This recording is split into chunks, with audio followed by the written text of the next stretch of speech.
Macron, il a tout empiré. Il a tout empiré parce qu'il va plus loin encore dans la politique inégalitaire qui était celle de Sarkozy, de François Hollande. On résume sous le vocable de politique libérale, où en fait, vous avez une politique qui bénéficie de façon aux plus riches de ce pays. Alors, on va dire que Sarkozy et Hollande, ça bénéficie encore aux 10 ou 15%. Avec Macron, c'est encore plus simple, c'est les 1% les plus riches qui en bénéficient. Et il a ajouté en plus, sur le fond de cette politique injuste, sur la forme, une arrogance et un mépris qu'on n'avait jamais vu de la part d'un président de la République. Ça, je peux vous dire que ça a été vraiment l'étincelle qui a mis le feu aux poudres, qui a fait que les Gilets jaunes se sont révoltés parce que vous leur avez tout pris.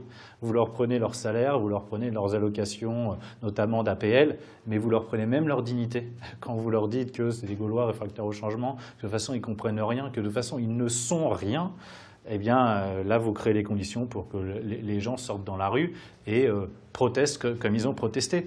Mais ça veut dire que si vous voulez traiter le problème, parce que moi c'est ce qui m'intéresse, ce qui m'importe c'est pas que les violences continuent, c'est qu'elles s'arrêtent. Pour ça, on doit revenir aux valeurs d'égalité fondamentales dans notre pays. Et ça veut dire qu'il faut faire un virage à 180 degrés de la politique qui est conduite par Emmanuel Macron. Et pour l'instant, ce que je déplore, c'est que ça n'en prend pas du tout le chemin.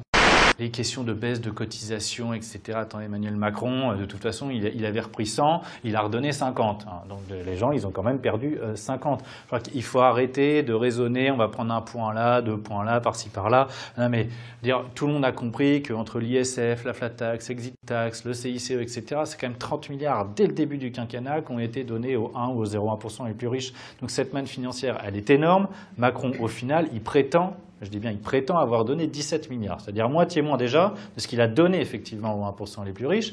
Et ces 17 milliards, ce n'est pas des cadeaux. Il a creusé le déficit, donc ce sera de toute façon plus d'impôts pour tous les contribuables en général. Donc il n'y a personne qui a fait des cadeaux aujourd'hui aux citoyens français.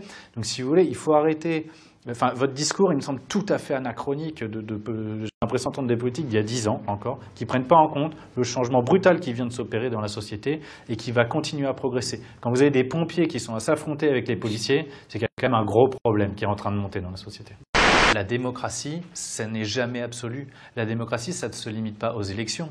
Nous sommes d'accord. Vous réduisez la démocratie représentative aux élections. Ça n'est ni la lettre, ni l'esprit de la Constitution de la Ve République. L'article 3, c'est la souveraineté appartient au peuple qui l'exerce par ses représentants et par la voie du référendum.